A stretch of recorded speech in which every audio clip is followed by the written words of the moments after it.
मन की शांति के लिए किसी मंत्र या टोटके की जरूरत नहीं। उसके लिए केवल आत्मचिंतन ही काफी है। आप अपने आप में आत्मचिंतन करें। कुछ समय के बाद आपका मन अपने आप ही शांत हो जाएगा। एक कहानी है। चीन के सम्राट वू ने बोधि धर्म से पूछा, मेरा चित्त अशांत है, बेचैन है, मेरे भीतर निरंतर अशांति मची रहती है। मुझे थोड़ी शांति दें या मुझे कोई ऐसा गुप्त मंत्र बताएं कि मैं कैसे आंतरिक मौन को पा सकूं। बोधि धर्म ने सम्राट से कहा, आप सुबह ब्रह्म मुहूर्त में यहाँ आ जाएं। जब यहाँ कोई ना हो, जब यहाँ मैं अपनी झोपड़ी में अकेला हूँ, तब आ जाएं और याद रखें, अपने अशांत मन को अपने साथ ले आएं, उसे घर पर ना छोड़कर आएं। सम्राट घबरा गया। उसने सोचा कि यह आदमी पागल लगता है।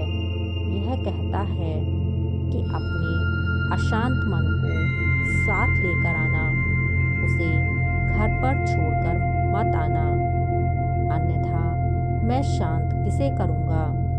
मैं तुम्हारा मन जरूर शांत कर दूंगा, लेकिन उसे साथ लेकर आना, यह बात ध्यान रहे।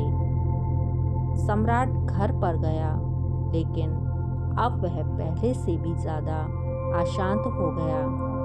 उसने सोचा था कि यह आदमी संत है, ऋषि है, कोई तंत्र या मंत्र बता देगा, लेकिन यह जो कह रहा है वो तो बिल्कुल बेकार की बात है। कोई अपने मन को घर पर कैसे छोड़ सकता है? मन तो हमेशा इंसान के साथ ही रहता है। सम्राट रात भर सो ना सका। बोधि धर्म की आंखें और जिस ढंग से उसने देखा था, वह सम्मोहित हो गया था, मानो कोई चुंबकीय शक्ति उसे अपनी ओर खींच रही हो। सारी रात उसे नींद नहीं आई। 4 बजे सुबह वह जाने को तैयार हो गया। वह जाना तो नहीं चाहता था, क्योंकि उसे वह पागल आदमी मालूम पड़ता था, और इतनी सवेरे जाना, अंधेरे में जाना, जब वहाँ कोई न हो। यह आदमी कुछ भी कर सकता था, लेकिन वह फिर भी गया, क्योंकि वह उससे बहुत प्रभावित हो गया था।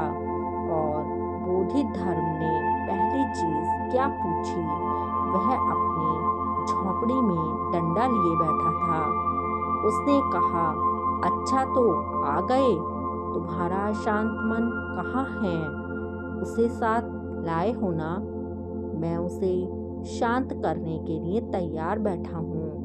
सम्राट ने कहा, लेकिन यह कोई वस्तु नहीं है, मैं इसे आपको दिखा नहीं सकता हूँ, इसे छू नहीं सकता हूँ, यह तो मेरे भीतर है।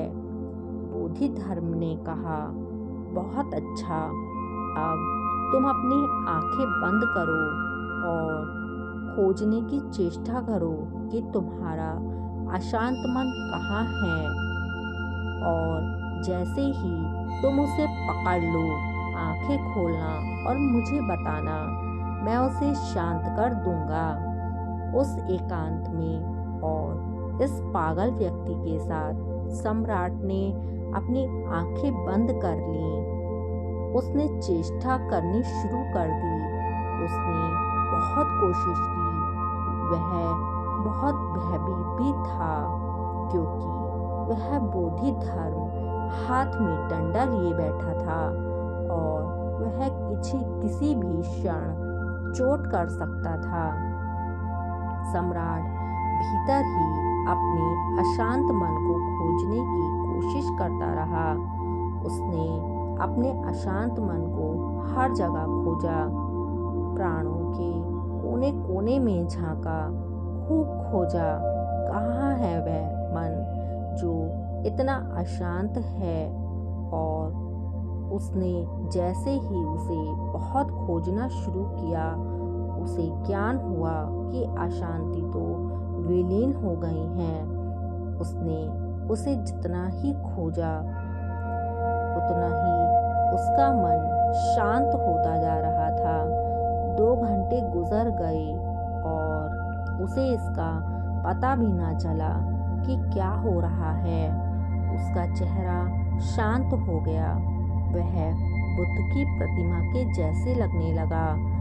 जब सूर्योदय होने लगा तो बोधिधर्म ने कहा, अब आंखें खोलो, 2 घंटे पर्याप्त से ज़्यादा हैं। अब तुम बता सकते हो कि तुम्हारा अशांत मन कहाँ है। सम्राट ने आंखें खोली। वह अब इतना शांत था जितना कोई मनुष्य नहीं हो सकता। वह बोधिधर्म के चरणों में गिर पड़ा और बोला, आपने मेरे मन को शांत कर दिया। सम्राट वो ने अपनी आत्मकथा में लिखा, वह व्यक्ति अद्भुत है, चमत्कारी है। इसने कुछ किए बिना ही मेरे अशांत मन को शांत कर दिया। मुझे इसके लिए कुछ करना भी ना पड़ा। मैं सिर्फ अपने भीतर गया और मैंने अपने भीतर अशांत मन को खोजने की कोशिश की।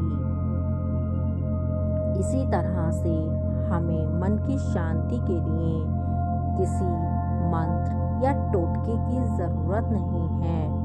उसके लिए आत्मचिंतन करना ही काफ़ी है। अपने मन को टटोलें, कुछ समय के बाद वो अपने आप शांत हो जाएगा।